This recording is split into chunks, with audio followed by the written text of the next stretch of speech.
SC వర్గీకరణపై supreme court ఇచ్చిన తీర్పును వ్యతిరేకిస్తున్నామని మాల ప్రజా సంఘాల జేఏసీ చైర్మన్ మాల మహానాడు జాతీయ అధ్యక్షుడు గండమల్ల చెన్నయ్య, వైస్ చైర్మన్ తాళ్లపల్లి రవి అన్నారు. మాల ప్రజా సంఘాలన్నీ ఏకతాటిపై నిలిచి ఎస్సీ వర్గీకరణను అడ్డుకోవాలని పిలుపునిచ్చారు. మాల ప్రజా సంఘాల జేఏసీ సమావేశం గురువారం నల్గొండ జిల్లా కేంద్రంలోని జిల్లా కార్యాలయంలో జరిగింది. ఈ సమావేశానికి మాల ప్రజా సంఘాల జేఏసీ చైర్మన్ మాల మహానాడు జాతీయ అధ్యక్షుడు గుండమల్ల చెన్నయ్య, వైస్ చైర్మన్ తాళ్లపల్లి రవి హాజరై మాల ప్రజా సంఘాల జేఏసీ జిల్లా కమిటీని ప్రకటించారు. జిల్లా కన్వీనర్గా లకుమాల మధుబాబు, కో కన్వీనర్లుగా చింతపల్లి బాలకృష్ణ, అంగరాజు స్వర్ణలత, నామ చక్రవర్తితో పాటు పలువురిని ప్రకటించారు. ఈ సందర్భంగా చెన్నయ్య, తాళ్లపల్లి రవి మాట్లాడుతూ మాల ప్రజా సంఘాల నాయకులు సంఘాలతో నిమిత్తం లేకుండా ఏకతాటిపై నిలవాలని, ఎస్సీ రిజర్వేషన్ల వర్గీకరణకు వ్యతిరేక పోరాటంలో మాలలు అందరినీ భాగస్వామ్యం చేయాలని సూచించారు. మాల ప్రజా సంఘాల జేఏసీ జిల్లా కన్వీనర్ లకుమాల మధుబాబు మాట్లాడుతూ మాల మహానాడు జిల్లా అధ్యక్షుడిగా సంఘం బలోపేతంతో పాటు మాలల సమస్యల పరిష్కారానికి కృషి చేస్తున్నారని తెలిపారు. మాల ప్రజా సంఘాలు అన్నింటినీ కలుపుకొని వారి సూచనలు, సలహాలు తీసుకుంటూ ఎస్సీ వర్గీకరణ వ్యతిరేక పోరాటంలో అందరినీ భాగస్వామ్యం చేస్తామని, ఇందుకు అన్ని సంఘాలు సహకారం అందించాలని కోరారు. ఈ సమావేశంలో మాల ప్రజా సంఘాల JAC vice chairman Bera Balakishan, Burugula Venkateswarlu, Meka Venkanna, గోపోజు Ramesh Babu, రాష్ట్ర కార్యవర్గ సభ్యులు బొప్పాని నాగేష్, సప్పిడి సావిత్రి, యనమల్ల అనిల్, జిల్లా నాయకులు రొయ్య కిరణ్, దిండి ప్రసాద్, ముడుసు భిక్షం, రామాంజనేయులు, నాగటి సృజన్, జోసెఫ్, యాదాద్రి భువనగిరి జిల్లా అధ్యక్షురాలు లలిత, ఖమ్మం జిల్లా ప్రధాన కార్యదర్శి దాసమల్ల విజయ తదితరులు ఉన్నారు.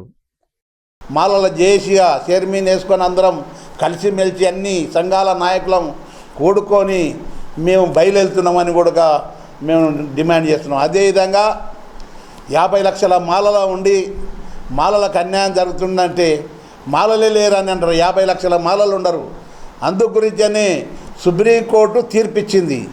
ఏం తీర్పిచ్చింది? ఎస్సీ వర్గీకరణ చెల్లదాన్ని తీర్పిచ్చినాక అదే సుప్రీంకోర్టు మళ్ళా వర్గీకరణ చేసుకోవచ్చు అని ఎట్లా ఇస్తుంది? చేసుకో అని చెప్పలేదు. అందు గురించే సూచనలు ఇచ్చింది. ఏది ఎట్ట ఉందో కానీ సూచనలు. ఆ సుప్రీంకోర్టు ఏమన్నా తేడగిట చేసిరి ఇక్కడ నాయకులు మళ్ళీ మీరు కోర్టుకు రావచ్చు అని కూడా చెప్పింది కోర్టు. అందు గురించనే మేము పెద్ద ఎత్తున ఉద్యమాలు చేసి మేము ఎస్సీ వర్గీకరణను అడ్డుకుంటాము. ఏంటంటే జనాభా లెక్కలు తీయాలి. ఫస్ట్ జనాభా లెక్కలు తీయకుండా ఏది రాహుల్ గాంధీ కూడా జనాభా లెక్కలు తీయాలంటున్నాడు. జనాభా లెక్కలు తీయండి.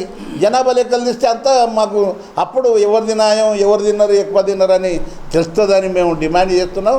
అందు గురించనే పెద్ద ఎత్తున మేము ఉద్యమాలు చేసి మేము హైదరాబాద్లో లక్షలాది మందిని కదిలించి గడ్డం ఇదే కన్నా నాయకత్వంలో లక్షలాది మందిని అన్ని జిల్లాలు తిరిగి పోగు చేసి ఇంటికో మంచి రావాలని పిలుపునిస్తున్నాం. ఇదే నల్గొండ గడ్డ విన పెద్ద ఎత్తున రావాలని పిలుపునిస్తున్నామని కూడా డిమాండ్ చేస్తున్నాం. మాలల బహిరంగ సభకు పెద్ద ఎత్తున తరలించడానికి ఇక్కడ నుంచి మధుగారిని కన్వీనర్గా, అదేవిధంగా చింతపల్లి బాలకృష్ణ గారి కో కన్వీనర్గా, మరి ఇక్కడ ఉన్నటువంటి పెద్దలందరినీ కో కన్వీనర్గా వేసి కార్యక్రమాన్ని మొదలు పెడతా ఉన్నాం. ఒకటే మాట, ఏదైతే మొన్న సుప్రీంకోర్టు నుంచి వచ్చిందో దీన్ని పూర్తిగా తెలంగాణలో ఉన్నటువంటి 50 లక్షల మంది మాలలందరూ కూడా పూర్తిగా వ్యతిరేకిస్తున్నారనే మాట ఈ ప్రజానీకానికి తెలియజేస్తూ ఉన్నాం. రేపు మరి మా మీద 30 సంవత్సరాలుగా మరి ఏదైతే దుష్ప్రచారం చేసి ఏదైతే మమ్మల్ని ఇబ్బందుల పాలు చేసినారో ఇక 30 సంవత్సరాలుగా ఓపిక పడ్డాం.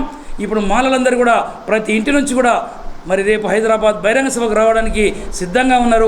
కాబట్టి రేపు జరగబోయే బహిరంగ సభకు నల్గొండ జిల్లా నుంచి ప్రారంభిస్తున్నాం. కాబట్టి ఈ నల్గొండ జిల్లా తర్వాత అన్ని జిల్లాల పర్యటన చేసి వివేక్ గారు, నాగరాజు గారి నాయకత్వంలో మేమందరం కూడా హైదరాబాద్లో గొప్ప బహిరంగ సభ నిర్వహించబోతున్నాం. మాలలదనే మాట మీ అందరికీ తెలుసు.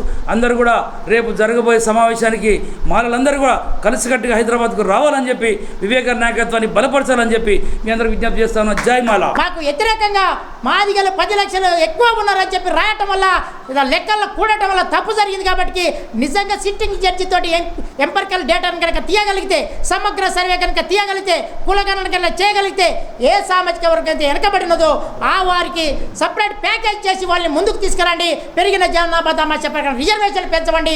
ఎస్సీ వర్గీకరణ అవసరం లేదు. పెరిగిన జనాభా దమాషా ప్రకారం రిజర్వేషన్లు 30% పెంచాలి. భారత రాజ్యాంగాన్ని కాపాడటంలో భాగంగా మాలలందరూ కూడా చైతన్యవంతులు కావాలని చెప్పి తెలియపరచుకుని ముగిస్తామని జేబీ లోని మాలల గ్రామ స్థాయి నుంచి అందరినీ కలుపుకొని పోయి మాలలోని భారీ బహిరంగ సభ ఏర్పాటు చేయడానికి సంఘ నాయకులతోటి మరియు మా కో కన్వీనర్ చింతపల్లి బాలకృష్ణ గారు, నామ శ్రీన్ గారు మరియు సావిత్రి గారు, నామ చక్రవర్తి గారు ప్రతి ఒక్కరిని జిల్లాలో అందరినీ కలుపుకొని పోయి భారీ బహిరంగ ఏర్పాటు చేయడానికి మేము ముందుండి కృషి చేస్తామని, అందరినీ కలుపుకొని పోతామని సభాముఖంగా తెలియజేస్తూ అందరికీ హృదయపూర్వక జై భీమ్ తెలియజేస్తున్నాను. జై మాలా.